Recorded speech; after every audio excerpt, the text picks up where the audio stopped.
I heard about Farrell's through my daughter, who had been going to Farrell's, and she had already done a 10-week challenge and she loved it. And it was my 68th birthday.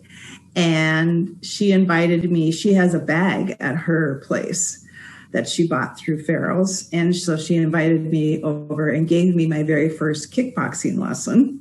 And I loved it. I just loved it so much. And so that week was the week at Farrell's. You could go for free for that week. And I went and loved it there and met instructors and people there.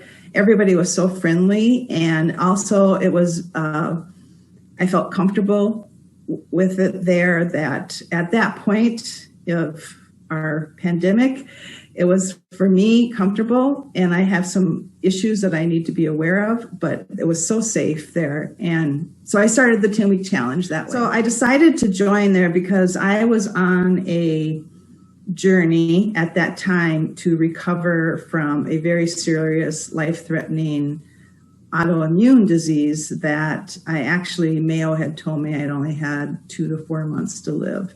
And I was really almost a complete invalid. I had to have somebody with me 24/7. I couldn't stand.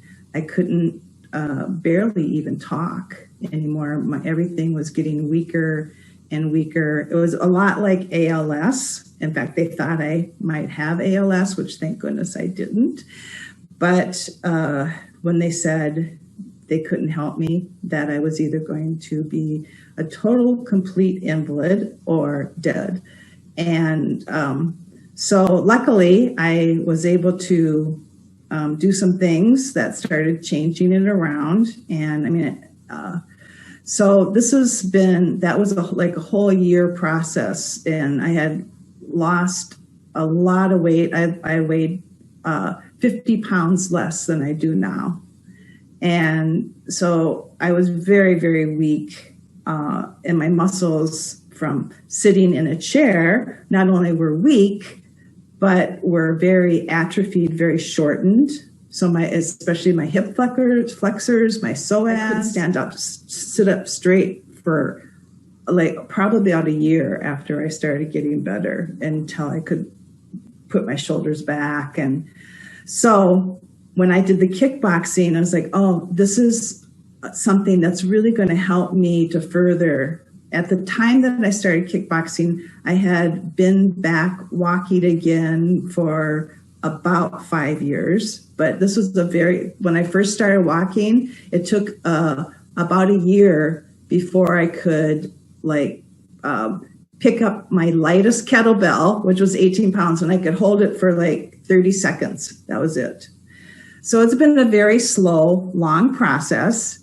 And then when I started that, it was like, okay, it was fun. That was my big thing. I was like, oh, I love this, because I have a martial arts background and I love that. Besides being fun, I was like, okay, this is really going to help me. And it helped me in so many different ways that I didn't expect. So that was my decision. In my 20s, I taught karate for 5 years. I taught, I loved that. And I continued doing different things with karate for a while. And then I actually, before I became ill with autoimmune disease, which was called necrotizing myopathy, which means basically your muscles are dying.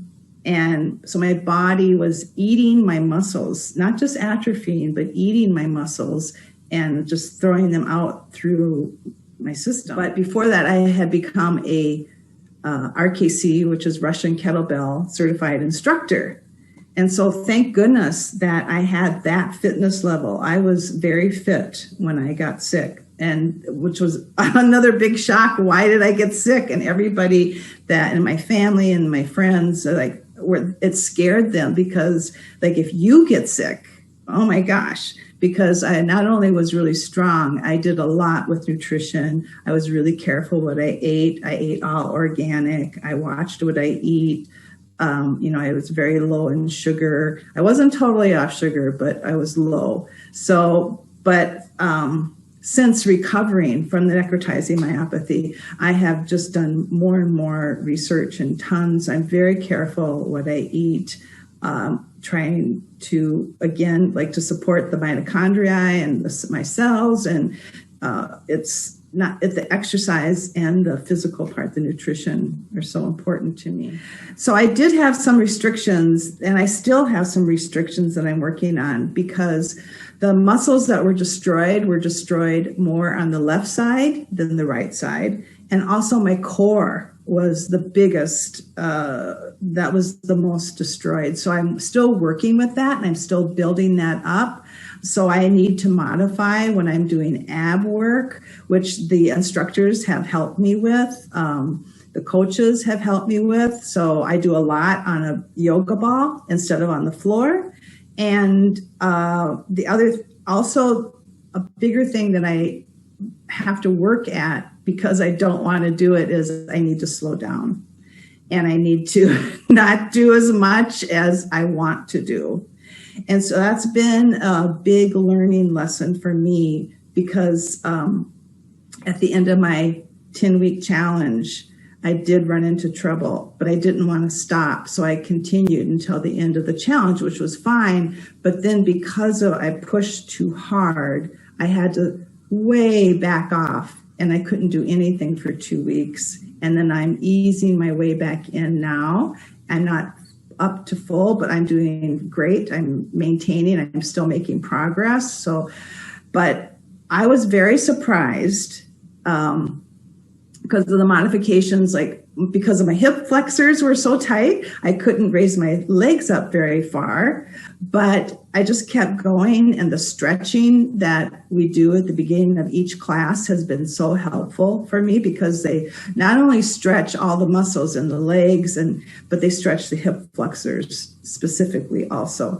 So when I first started my 10-week, I could only kick as high as like the middle of my shin. That was it. By the end of my 10-week, I was kicking at the level of my head, which was so great for me, because that's what I used to do in karate. And I hadn't done that for a long time. Another big benefit for me was my fascia had been so tight, like kind of hardened more just from not moving all that time. And so I had aches and pains that I really didn't pay any attention to anymore until after I started kickboxing, hitting that bag and moving that fast. But it was hitting that, it took away all these little aches and pains that I didn't even have. For example, I had broken my foot, on the top of my foot, the spring before I started, and I did it then the 10-week challenge in the fall. And I had pain in the top of that foot, not walking, but all the time there was just pain. So at first when I was kicking the bag, I just did it really gentle, and I only went, so it didn't hurt. But now I have no pain in that foot. It's been amazing for me. And so the pain's gone away. I am more flexible, still working on that. I'm stronger, and my endurance has really increased. I thought I was going to be basically doing this kind of on my own, but I'm not at all. So when I first started the kickboxing, I was going in person. And this was at the beginning of the pandemic. And like mentioned earlier, that it was so safe. And in between every class, they disinfected, everybody disinfected. Everybody was very, their masks were on, if you stepped away. And then when things got a little worse, because of my history of the autoimmune disease that I had, I needed to be more careful what I did. So then I switched to doing my workouts on Zoom. And at first, I kept the picture off. But then I put it on right away, about a week into this, and it actually helped me. I still felt very connected to the instructor, and like I was really there in the class. Like when the instructor would make jokes, I would laugh, and I would just felt motivated, and I could also watch myself, which was an actual advantage because I can see myself on the screen. Is my form good? Am I doing this right, correctly? Which helped a lot. And also the instructors are very good about coming to the Zoom screen and looking and correcting the people if they see them doing something that they should be doing a little bit differently. And I've done the virtual, also the pre-recorded, which is great because a lot of times my schedule switches around. So I'll need to do something in the middle of the day, or I need to do something really late at night. But so it's nice to have that option that I can go in and I can pick, I'm going to do an upper body workout or a lower or a kickboxing, and I can pick which one is going to work for me that day. But the Zoom ones, I feel almost as connected as when I'm in person. I am looking forward to being back in person though, so I have an actual bag to hit, which would be great. But I didn't think at all. I didn't even have ever one thought that I even could be a winner, because I was, I was starting at, I didn't know how much.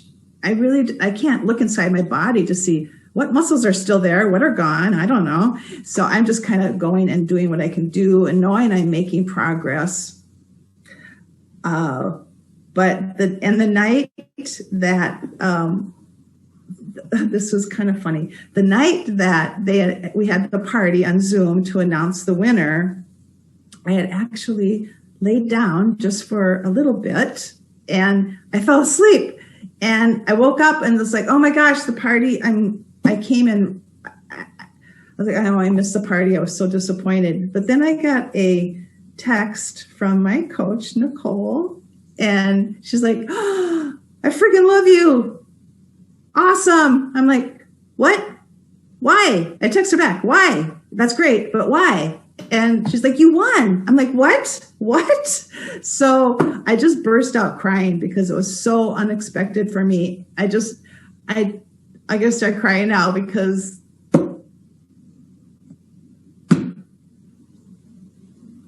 to come where I was and then to win this challenge, besides my physical, I'm a lot older than most of the people there too, which was like, what?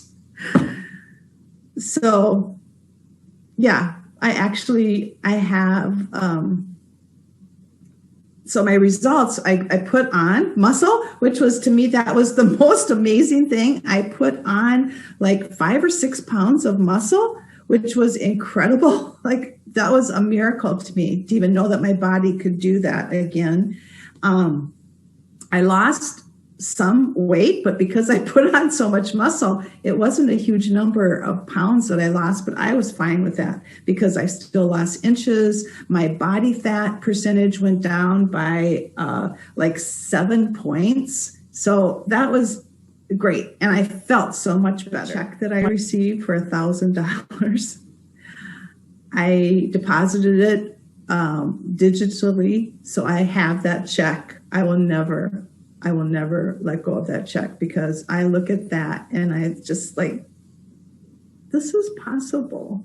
Anything is really possible.